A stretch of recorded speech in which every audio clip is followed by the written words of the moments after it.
Un disoccupato con più di 30 anni di età, residente o domiciliato in Veneto, che cerca un impiego, si reca in una delle sedi accreditate, attiva il cosiddetto assegno per il lavoro e inizia il suo percorso di ricollocazione sulla base delle caratteristiche del piano personalizzato che sottoscrive.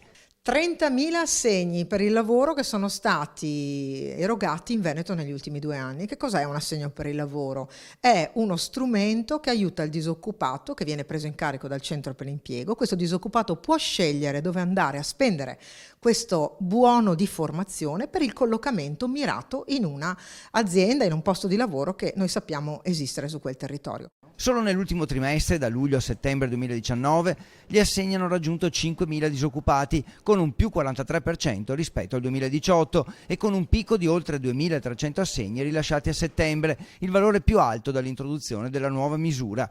8 beneficiari su 10 si sono recati in una delle sedi accreditate per attivare l'assegno e avviare il percorso.